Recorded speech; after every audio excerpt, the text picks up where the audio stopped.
Bom dia, crianças! Vamos dar início à nossa aula de História, a continuação do conteúdo A Era Vargas.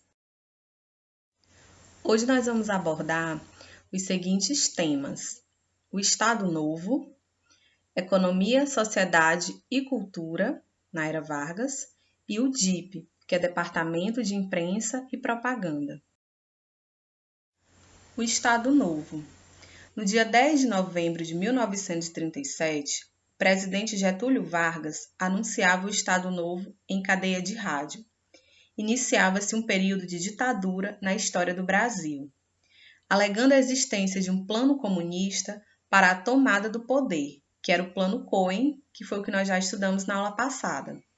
Getúlio fechou o Congresso Nacional e impôs ao país uma nova Constituição, que ficaria conhecida depois como Polaca, por ter se inspirado na Constituição da Polônia, de tendência fascista. A nova Constituição extinguiu os partidos políticos, acabou com a liberdade de imprensa, decretou o fim da autonomia dos estados e possibilitou que o presidente governasse com leis impostas, os chamados decretos-lei. As eleições foram suspensas e qualquer tipo de manifestação contrária ao governo foi proibida. Sob a alegação de desobediência ou ação contra o governo, poderiam ocorrer prisões e invasões a residências, além de tortura, assassinatos e exílio. O que significa exílio? É quando a pessoa ela é expulsa do seu país, ou seja, ela é expulsa do lugar onde vive por questões políticas. E nesse período do Estado Novo aconteceu muito isso no Brasil, pessoas que eram expulsas do nosso país por conta de desavenças com o governo de Getúlio Vargas. Observem no Jornal do Brasil, a manchete diz o seguinte: censura proíbe Pra Frente Brasil. Esse Pra Frente Brasil era um movimento contrário à ditadura de Getúlio Vargas. O Estado Novo começou em 1937 e durou até 1945, quando, após muitas pressões, Getúlio Vargas renunciou, pondo fim ao regime ditatorial de seu governo. O que era esse regime ditatorial? É quando o governo é exercido de acordo com a vontade de quem está no poder, sem considerar as opiniões e necessidades das demais parcelas da população, ou seja, somente Getúlio Vargas tinha a palavra final nas decisões do governo. A população naquela época não podia dar nenhum tipo de opinião, por isso que a gente chama de regime ditatorial, ou seja, ditadura. Economia, sociedade e cultura. Durante o período que Vargas se manteve no poder, houve grande desenvolvimento econômico. Foram criadas algumas empresas estatais importantes. O que eram as empresas estatais? Eram empresas controladas pelo poder público. Foram criadas nesse período a Companhia Siderúrgica Nacional, que é a CSN, que era uma companhia que produzia aço, ferro e cimento. Ela foi criada em Volta Redonda, no Rio de Janeiro, em 1940. E foi nesse período também que foi criada a Companhia Vale do Rio Doce, em 1942. É uma empresa que atua na área da mineração, né? Antigamente se chamava Companhia Vale do Rio Doce, hoje só chama-se Vale, né? A Companhia Vale. Nesse período também foram criadas a Companhia Hidrelétrica do São Francisco, no ano de 1945, ela atua na geração e transmissão de energia em alta e extra alta tensão e foi criada também a Fábrica Nacional de Motores, FNM, que foi uma das primeiras fábricas de motores de caminhão produzidos no Brasil, tanto que o lema era produzido no Brasil para as estradas do Brasil. Além disso, buscando garantir o apoio da população, o governo de Vargas foi marcado por alguns avanços na área social. O grande destaque da administração de Vargas foi a criação das leis trabalhistas de 1943, reunidas na Consolidação das Leis do Trabalho, CLT, que continuou em vigor. Os direitos garantidos por esse conjunto de leis já haviam sido obtidos por meio das lutas operárias desde o início do século XX, mas a propaganda do governo dizia que era um presente de Vargas para trabalhadores.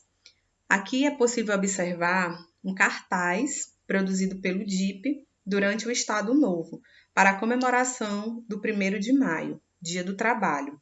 Os movimentos operários consideravam a data como um momento de luta e reivindicação por melhores condições.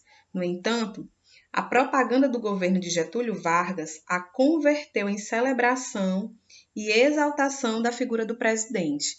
Tanto que é possível observar no cartaz que quem está em destaque aí é Getúlio Vargas, e os trabalhadores eles estão bem pequenininhos abaixo de Getúlio. Então, é como se o 1º de maio fosse comemorado em honra a Getúlio Vargas, por ter conseguido todos esses feitos para os trabalhadores, e não aos trabalhadores em si.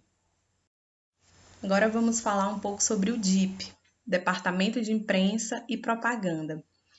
Para garantir que a imprensa não divulgasse ideias contrárias ao governo, foi criado o Departamento de Imprensa e Propaganda.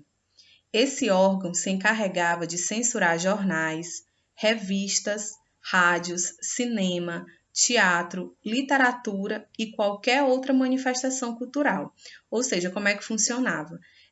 Um jornal, para ser publicado, ele deveria, antes disso, passar pelo Departamento de Imprensa e Propaganda. Se nesse jornal tivesse alguma notícia que desagradasse o presidente ou que falasse mal, ou que de alguma forma prejudicasse o presidente Vargas, ela seria censurada, ou seja, essa notícia ela não seria publicada, né? Tanto em jornais, revistas, rádio, cinema. Então, ele controlava todos os órgãos de notícia do Brasil naquela época.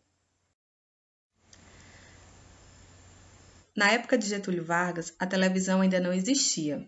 O rádio e o cinema eram os veículos mais utilizados pelo órgão, já que tinham alcance imediato sobre a população.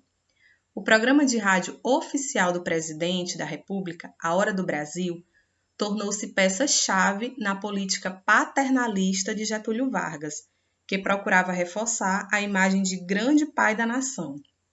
Além disso, essa mesma imagem era repercutida por outras vias, como letras de samba e pequenos documentários. Na charge, é possível a gente observar que alguns cantores, é possível observar até a cantora Carmen Miranda, alguns sambistas, eles estão com a boca fechada, né? Estão amordaçados. Por quê? Porque quem comandava o que iria sair no rádio, jornal, revista, ou até mesmo o que viraria letra de samba, era o DIP, Departamento de Imprensa e Propaganda. E aí, na charge, a gente observa que ele diz o seguinte: vocês ouvirão agora o melhor programa de rádio do país, A Voz do Brasil. Ou seja, esse programa era um programa de Getúlio Vargas. Então, ele considerava esse programa o melhor do Brasil, porque era a hora que o presidente tinha aquele momento de falar sobre várias coisas que aconteciam no Brasil através da rádio, né, que era um dos meios de comunicação mais utilizados na época. O DIP também produzia textos, documentários, cartazes, cartilhas escolares e outros materiais de propaganda, que mostravam o presidente sempre auxiliando a população brasileira. Era assim que Vargas construía uma imagem bastante carismática, sendo chamado popularmente de pai dos pobres. Observem agora a página de uma das cartilhas distribuídas para as crianças nas escolas. Vejamos o que ela diz. Crianças, aprendendo no lar e nas escolas o culto da pátria, trareis para a vida prática todas as probabilidades de êxito.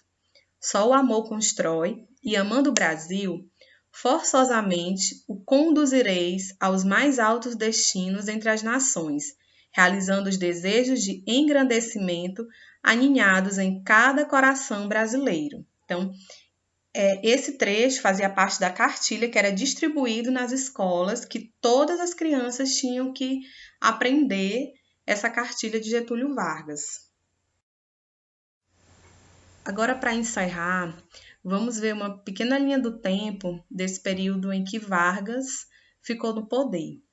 De 1930 a 1934 foi o período do governo provisório, onde Getúlio Vargas nomeava interventores, e foi o período também da Revolução Constitucionalista.